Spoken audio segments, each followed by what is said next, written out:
It was a gray, cold morning when I attended my husband's funeral. The sky hung low, heavy with clouds that threatened rain, and the damp chill seeped into my bones despite my coat. The cemetery was quiet except for the soft whisper of wind through the bare trees and the occasional drip of moisture from the gravestones. People I had known for years lined the narrow path, their faces solemn, murmuring condolences in low, measured tones. Everyone wore black, the color of grief, their eyes glassy with tears or glazed over with shock.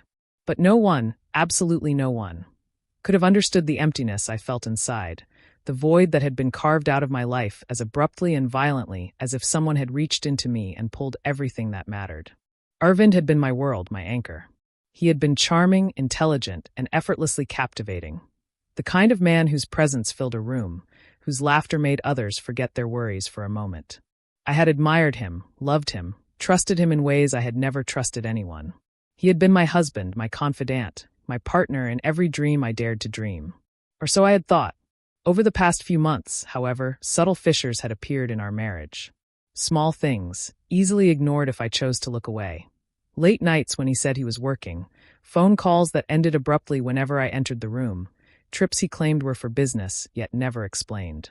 I had tried to push aside the nagging unease that had grown in my chest, convincing myself it was nothing. That love was about trust, after all. But now, standing beside his casket, I wondered if I had been fooling myself. The priest began the ceremony, his voice calm and steady against the backdrop of the soft rain. I held on to my composure, gripping the edges of the wooden casket with trembling hands, willing my body to act as if nothing was wrong even though my heart was breaking into shards. The coffin was lowered into the ground, the soil tumbling down in thick, reluctant clumps. Each thud sounded like the final punctuation to everything I had believed, everything I had trusted.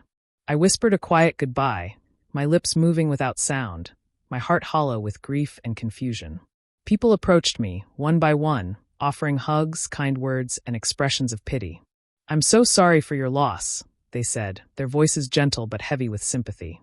I nodded and smiled faintly, though inside I felt nothing but disbelief.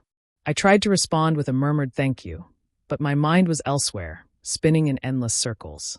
Everything felt surreal, as if I were trapped in a nightmare from which I could not awaken. After the ceremony, I retreated to the car, desperate for a moment of solitude. The rain had turned the streets into slick mirrors, reflecting the somber gray sky and my distorted reflection. I sank into the driver's seat, exhaling shakily, my fingers gripping the steering wheel. My phone lay on the passenger seat, buzzing faintly, a small, insistent presence. Normally, such a distraction would have been welcome, something to occupy my mind. But an instinctive dread settled over me, warning me not to look. Against my better judgment, curiosity, or perhaps fear, won, and I glanced at the screen. And that's when I saw it, a message from an unknown number. "I am still alive, trust no one." My body froze, the words etched into my mind like fire. My stomach lurched, and my fingers shook as I reread the message. My first thought was disbelief, a desperate attempt to rationalize what I saw. Surely, this was a cruel prank, someone exploiting my grief, mocking me in a way that felt cruelly personal. But even as I tried to dismiss it, a cold, undeniable fear settled in my chest, spreading like ink through water. I picked up my phone and tried calling Irvin's number, my voice shaking as I whispered his name. It went straight to voicemail. I hung up, my hand trembling, heart hammering. My mind raced, trying to reconcile the impossible. The funeral, the coffin, the gravesite, it all felt wrong now, surreal in a way that chilled me to the bone. Could he really be alive? And if he was, why? Why the deception, the elaborate lie, the hollow facade of a life ended? The drive home was a blur. The streets seemed narrower, shadows lengthening unnaturally under the streetlights. Every parked car, every pedestrian, every flicker of movement in the corner of my eye felt suspicious. Paranoia clawed at me, tightening its grip with every passing second. The funeral, once a place of mourning, now seemed like the opening scene of a story I did not understand, a story in which I was not just a witness but a target. That night, I sat in my living room, the message glowing on my phone, illuminating my face in the darkness. The room was silent, save for the occasional creak of the floorboards and the soft patter of rain against the window. My mind refused to settle, racing through every memory, every detail, searching for clues, signs, anything that might explain the impossible. I felt paralyzed, trapped between disbelief and fear. Who could I trust? Friends, family, colleagues. All of them had offered comfort, smiles, and condolences, but now each face seemed potentially sinister, each gesture potentially part of a lie. By midnight, the decision became inevitable. I could not rely on anyone else to tell me the truth. The world had shifted beneath my feet, and the only way to regain some sense of control was to investigate myself. I needed answers, and I would find them, no matter the cost. I resolved to uncover every secret, follow every lead, and peel back the layers of deception that now clouded my life. I did not know where the path would lead or what dangers awaited, but one thing was certain. I could not remain passive. If Arvind was alive, if someone had manipulated me so completely, I would expose it. I sat back in my chair, the rain still falling outside, and tried to steady my thoughts. The funeral had been only the beginning, the surface of a dark, unknown truth. And as I stared at the message one more time, the weight of what was to come pressed down on me. I had entered a world of uncertainty, betrayal, and danger. But I would not run. I would not falter. I would uncover the truth, no matter how horrifying, no matter how impossible it seemed. The next morning arrived too quickly, dragging me out of a restless sleep filled with fragmented dreams and half-remembered fears. I woke with a heaviness in my chest, the message from the unknown number flashing vividly in my mind as if it had burned itself behind my eyes. For a moment, I lay still, staring at the ceiling, listening to the silence of the house, our house, now unbearably empty. Then reality settled in, sharp and unavoidable. If Arvind was alive, the answers had to be here. I started quietly, methodically, as though any sudden movement might alert someone unseen. I went through Arvind's belongings with a careful restraint that surprised even me. His wardrobe smelled faintly of his cologne, the familiar scent tightening my throat. His watch lay on the bedside table, frozen at the time it had been found on his body, or the body that was supposed to be his. I pushed the thought away and focused. His phone was locked, but I knew his habits too well. The passcode was still the same, our anniversary date. That alone unsettled me. If he had planned something so elaborate, why keep something so personal unchanged? The phone revealed nothing at first glance. Recent calls erased, messages deleted, email inbox nearly empty. It was too clean, as if someone had carefully wiped it, leaving behind only harmless remnants. Next came his laptop. I hesitated before opening it, guilt briefly surfacing. We had always respected each other's privacy. But privacy no longer mattered. Not when the truth was buried along with his coffin. The laptop opened easily. Again, everything appeared normal. Work documents, presentations, routine correspondence. Yet the absence of anything unusual felt deliberate. People didn't erase their lives unless they had something to hide. His home office was eerily untouched, like a museum exhibit frozen in time. Files sat neatly stacked on his desk, papers aligned with precision. Personal items, framed photos, a pen gifted by his father, a small brass figurine, were arranged exactly as he liked them. Nothing screamed deceit. Nothing hinted at betrayal. But I knew better now. Appearances could be manipulated, curated, staged. I examined every email, every bank statement, and every digital footprint I could access. The hours slipped by unnoticed as daylight shifted across the room. Just when exhaustion began to dull my focus, something caught my eye. Buried deep within archived financial records was a pattern that didn't belong. A series of unregistered bank accounts. They were subtle, small withdrawals spaced evenly apart, never enough to trigger suspicion. Yet when I compared the dates, a chill ran through me. Each withdrawal coincided with days Arvind had claimed to be at home or traveling for work. Money moving while he was supposedly beside me or sitting in meetings miles away. The realization tightened my chest. This wasn't carelessness. It was planning. I dug deeper, my pulse quickening. The accounts were expertly concealed, layered behind shell transactions. Whoever had set them up knew exactly how to stay invisible. And Arvind, my Arvind, had been capable of this all along. I reached for his planner, an old habit resurfacing. He had always preferred writing reminders by hand, claiming it helped him think. At first, the entries looked ordinary, meetings, deadlines, reminders to call clients. But scattered between them were short, cryptic notes that made no sense on their own. Single letters, numbers, phrases that felt incomplete. Then I saw it. If they find out, begin contingency plan. My hands trembled, and I had to sit down. The words stared back at me, heavy with implication. These weren't casual financial notes or work-related reminders. They were evidence of preparation, of foresight. Arvind hadn't been reacting to danger. He had anticipated it. And that meant whatever he was involved in had been serious enough to warrant disappearing entirely. Questions spiraled relentlessly. Who were they? What were they supposed to find out? And how long had he been living a double life without my noticing? I decided to test the waters carefully. I called his assistant, keeping my voice steady, pretending I needed help locating some paperwork for insurance claims. She answered on the third ring, her greeting overly formal. As I spoke, I listened closely, not just to her words, but to the pauses between them. Her answers were vague, rehearsed. She hesitated when I mentioned specific dates, and her voice tightened when I asked about Irvin's last week at work. "I'm not really sure," she said. Everything happened so fast. Something about her tone didn't sit right with me. It wasn't grief I heard, it was fear. When the call ended, my suspicion hardened into certainty.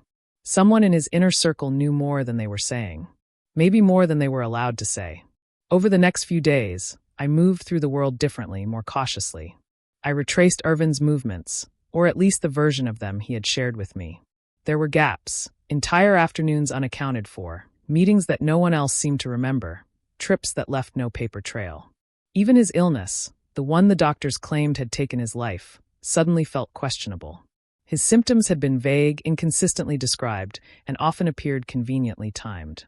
Someone had carefully crafted a narrative. A believable one.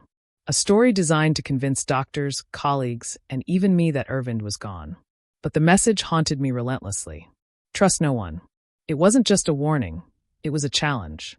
Whoever sent it had known exactly when I would receive it, known that grief would not paralyze me forever. They had counted on my curiosity, my determination, my need for truth. And slowly, horrifyingly, I realized this wasn't a simple deception or an escape plan gone wrong. It was a game, and I was no longer just a grieving widow. I was a participant. As I sat alone one evening, documents spread across the table, shadows stretching along the walls, a single truth became clear. Irvind had disappeared for a reason. And whoever was behind it was still watching, still waiting, still several steps ahead. The investigation had begun, but so had the danger. I began speaking to people who had known Irvind closely, carefully choosing my words, presenting myself as a grieving widow searching for closure. Friends, colleagues, even neighbors. I approached them one by one, watching their reactions as closely as I listened to their answers. Some were sympathetic, others uncomfortable, and a few noticeably guarded. Each conversation added another fragment to the fractured image of the man I thought I knew. A colleague mentioned late-night meetings Irvind had attended long after the office had closed, meetings he never spoke about at home. Another recalled seeing him in heated conversations with unfamiliar individuals, people who didn't fit into his professional circle. A neighbor casually mentioned seeing Irvind leave the house late at night, sometimes returning just before dawn, his expression tense and distant. None of these revelations alone seemed damning, but together they formed a pattern too consistent to ignore. More troubling were the whispers about unexplained transfers, properties quietly sold, money moved through intermediaries, assets shifted under names I didn't recognize. These transactions had been buried beneath layers of legality, camouflaged as routine business decisions. It was as if Irvind had been slowly dismantling his life piece by piece, redistributing it elsewhere while keeping me unaware. Each new detail chipped away at my grief, replacing it with something colder and sharper. Confusion gave way to suspicion. Love curdled into disbelief. I felt as though I were walking through the ruins of a marriage that had never truly existed. One night, unable to sleep, I returned to his office. The house was silent, the kind of silence that made every sound feel amplified. The glow of the desk lamp cast long shadows across the room as I reopened his computer, determined to search more thoroughly than before. I ignored the familiar ache in my chest and focused on the task. It was then that I noticed something odd. A folder buried deep within the system, masked by an innocuous name that blended seamlessly with the rest. It hadn't appeared during my earlier searches, hidden behind layers of encryption and misdirection. My heart pounded as I worked my way through it, fingers trembling slightly as the folder finally opened. What I found inside stole the air from my lungs. Photographs filled the screen. Irvind in places I didn't recognize, standing beside people whose faces were unfamiliar. Some images showed him smiling, relaxed in a way I hadn't seen in years. Others captured tense exchanges, meetings held in dimly lit rooms and anonymous locations. Alongside the photographs were documents, contracts, agreements, scanned letters written in codes and abbreviations I struggled to decipher. And then there were the bank records. Account after account, spanning years, all meticulously designed to vanish at a moment's notice. Everything had been calculated. Everything had been planned. The final blow came when I saw her. A woman appearing repeatedly in the files. Photographs, shared financial interests, joint ownership of properties registered overseas. She wasn't just an affair. She was a partner, a collaborator. Proof that Arvind had been living a double life for years, maintaining two identities with chilling precision. The shock hit me like a punch to the chest. I felt dizzy, my vision blurring as I leaned back in the chair, struggling to breathe. This wasn't just betrayal, it was erasure. In his secret world, I wasn't a wife. I was a cover story, a carefully controlled constant that allowed him to appear stable, trustworthy, ordinary. Memories replayed in my mind with new meaning. His absences, his distractions, his sudden tenderness, now revealed as guilt or calculation. I wondered how many moments between us had been genuine, and how many had been rehearsed. The thought hollowed me out, and yet, beneath the pain, clarity emerged. The message at the funeral had been real. There was no doubt now. Arvind was alive, and he had reached out deliberately. But the warning, "Trust no one," echoed ominously in my thoughts. He wasn't warning me about infidelity. He was warning me about something far more dangerous. As I pieced together the fragments of his secret life, fear settled over me. Not the sharp panic I had felt earlier, but something heavier, more insidious. This wasn't about heartbreak anymore. It was about exposure. Arvind's web of deception extended beyond personal betrayal.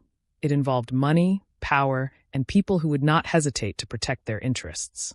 I realized then that many of those around us, friends, colleagues, acquaintances, had been unknowingly entangled in his schemes. Some had benefited. Others had been used. And some, I suspected, knew exactly what they were doing. The betrayal wasn't contained to our marriage. It radiated outward, touching lives that had no idea how close they were to danger. Sitting alone in the dim light of his office, surrounded by evidence of a life hidden in plain sight, I understood the full weight of what Arvind had done. He hadn't just disappeared. He had detonated a carefully constructed illusion and left me standing at the center of the fallout. Whatever he had been involved in hadn't ended with his supposed death. It had merely shifted. And now, whether I wanted it or not, I was part of it. The secrets were uncovered, but the truth was far from complete. After days of tracking leads, cross-referencing documents, and following trails that Arvind had clearly believed no one would ever connect, I finally uncovered the truth of where he had been hiding. The final clue came quietly, a property record buried under a shell company, tied to one of the unregistered accounts. It led to a small, remote cabin on the outskirts of the city, far enough to remain invisible, close enough to monitor what he had left behind. I didn't tell anyone where I was going. The warning still echoed in my mind, "Trust no one." I packed lightly, my hands steady despite the storm raging inside me. There was fear, yes, but beneath it burned something stronger. The need to look him in the eyes and hear the truth from his own mouth. The drive stretched endlessly, the city slowly dissolving into narrow roads and dense trees. The farther I went, the quieter the world became. When I finally reached the cabin, dusk had begun to settle, casting long shadows across the clearing. The structure was modest, weathered, deliberately forgettable. No lights shone from the windows. No signs of life. For a moment, doubt crept in, perhaps I was wrong. Perhaps he had already moved on. Then I noticed the footprints in the dirt. Fresh. My heart hammered as I stepped out of the car. Every instinct screamed at me to turn back, to call for help, to leave this confrontation to authorities. But this wasn't something I could hand over to someone else. This was between him and me. The cabin door creaked softly as I pushed it open. Inside, the air was stale, heavy with the smell of damp wood and old coffee. The space was dimly lit by a single lamp on a small table. And there he was. Arvind stood frozen near the far wall, thinner than I remembered, his face drawn and pale. Dark circles shadowed his eyes, and his shoulders were tense, as if he had been carrying the weight of the world alone. For a moment, neither of us spoke. We simply stared at each other, suspended in the reality neither of us could deny anymore. "You," he stammered, taking a step back. "How did you find me?" His voice sounded different, strained, brittle, stripped of the confidence that had once defined him. "I got a message," I said quietly, closing the door behind me. My voice surprised even me with its steadiness. "I know everything, Arvind. The accounts. The woman.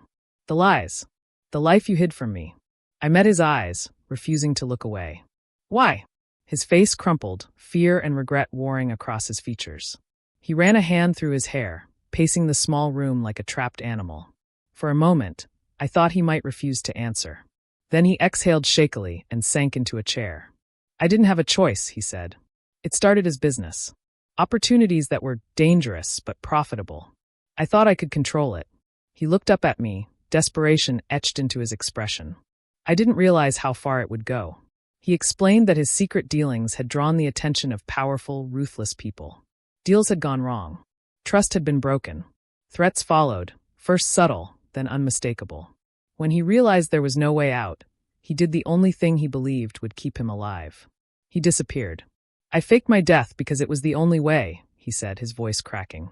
"If they believed I was gone, they'd stop looking. You were never supposed to get involved." A bitter laugh escaped me before I could stop it. "You made me bury you," I said. "You let me grieve you. You stood by while I stood at your grave." "I know," he whispered. "I never wanted to hurt you. I thought it would be easier if you believed I was gone. That you could move on." The words hit me harder than any confession. Move on from a lie? From a marriage that had been nothing more than a carefully maintained illusion? "And the message?" I asked. His gaze dropped. "When I realized you were starting to look deeper, I panicked. I didn't want you trusting anyone connected to me. They're all compromised, some knowingly, some not." Silence filled the cabin, thick and suffocating. I looked at him, this stranger wearing my husband's face, and felt something inside me fracture beyond repair. The man I had loved no longer existed, if he ever truly had. "You didn't just protect yourself," I said softly. "You destroyed everything we had." He stood abruptly, reaching toward me before stopping himself. "I can fix this," he said urgently. "I can make it right. Once things settle." "No," I interrupted. "You can't." The realization was painfully clear. Even if he survived his enemies, even if the danger passed, the trust between us was gone forever. Love could not survive this level of betrayal. I turned toward the door, my chest aching but my resolve unshaken. "You chose this life," I said, "and now you have to live with it." As I stepped outside, the cool night air hit my face, grounding me. Behind me, the cabin remained silent. I didn't look back. The confrontation hadn't brought closure, but it had brought truth. And sometimes truth was the most devastating thing of all. In the end, I realized that the message at the funeral had been more than a cryptic warning. It was both a caution and an unexpected opportunity. It gave me the chance to uncover the truth, to see the man I had loved, or thought I had loved, for who he really was. For years, I had clung to the version of Arvind I wanted to believe in, charming, devoted, infallible. But the truth, once revealed, was far more complicated, far more dangerous, and far more painful than any fiction I could have imagined. The days following the confrontation were a haze of legal proceedings, interviews, and endless paperwork. Arvind's financial dealings were vast, complex, and intertwined with layers of deception that would have fooled even the most experienced investigators. When authorities finally took him into custody, it was a surreal relief. His gaunt face, once sharp with cunning, now seemed almost small in the sterile glare of the interrogation room lights. I watched from a distance as the man who had once been the center of my life became a figure of scandal and ruin. Even as justice began to unfold, I had to confront another truth. I could no longer trust him. The betrayal had been total. It wasn't just about secret accounts, a hidden woman, or a life built behind my back. It was about every choice he had made while I lived in ignorance. Every lie, every manipulation, every carefully constructed illusion. The foundation of my life had been shaken, and the cracks ran so deep that no apology, no explanation could repair them. For weeks, I avoided the spaces that reminded me of him. The bedroom we had shared, the kitchen where we had laughed together over late dinners, the park where we had once walked hand in hand. All of it now felt like a museum of lies. I realized that survival wasn't just about moving on. It was about reconstructing a sense of self from the rubble he had left behind. Rebuilding wasn't easy. Nights were long, haunted by the memory of the message on my phone. "I am still alive, trust no one." Its words had been terrifying at first, a trigger that sent my heart racing and my mind into overdrive. But over time, I understood that the warning had been a lifeline disguised as fear. It had forced me to question everything, to look beyond appearances, and to confront uncomfortable truths that I might otherwise have ignored. In a way, it had saved me from remaining trapped in a false reality. I returned to the routines of daily life cautiously, aware that trust could no longer be given freely. Friendships required careful scrutiny, professional relationships demanded observation, and even simple interactions were filtered through the lens of vigilance. The world I had once accepted without question now required constant awareness. It was exhausting, and yet it made me stronger. I had learned that survival in the aftermath of betrayal demanded not only courage, but also discernment, patience, and resilience. Slowly, I began to reclaim pieces of myself.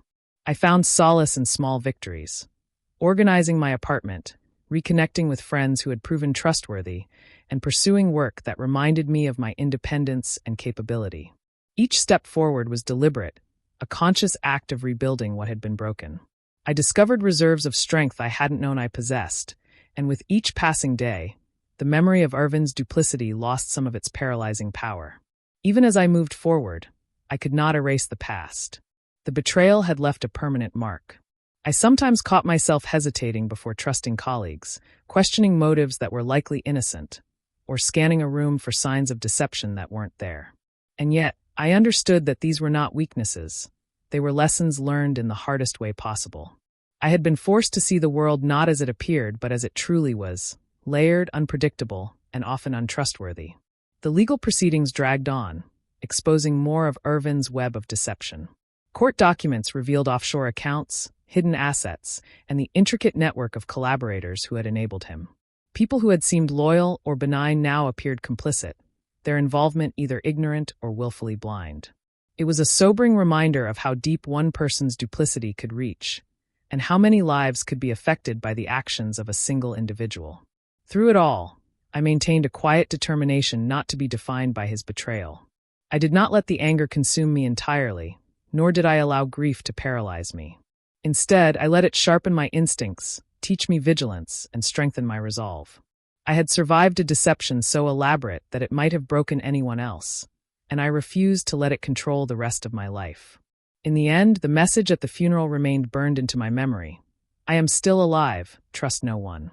Terrifying, shocking, and utterly disorienting, it had ultimately been life-saving. It forced me to confront truths that no one else could have revealed, to peel back layers of lies, and to understand the reality of a man I had loved blindly. Without it, I might never have discovered the danger that lurked behind the illusion. Without it, I might have continued to grieve a life that never truly existed. And as I walked away from the past, I realized that some betrayals are so deep that survival requires more than grief. It requires vigilance, courage, and the willingness to face even the darkest secrets head-on. Trust, once broken, cannot be fully restored, but it can be replaced with something equally important: self-reliance, discernment, and the knowledge that you can endure even when the world you believed in collapses around you. I thought about Irvin, now confined behind walls of law and accountability, and I felt nothing but a solemn acknowledgement. He had made his choices, and I had made mine. The life I had once imagined with him was gone, but the life I had rebuilt for myself, careful, guarded, and fiercely independent, was real, and it was mine. As I stepped into the sunlight, leaving behind the shadows of betrayal and deception, I understood the hardest truth of all. Survival was not about forgiving him. It was about reclaiming me. And for the first time in months, I felt a quiet, unshakable sense of freedom. The world remained unpredictable, full of hidden dangers and unseen motives, but I was no longer naive. I had learned that trust, once broken, is a treasure no one can give lightly. And I had learned, above all, that facing the truth, even when it is painful, horrifying, or unbearable, is the only way to survive and reclaim a life worth living.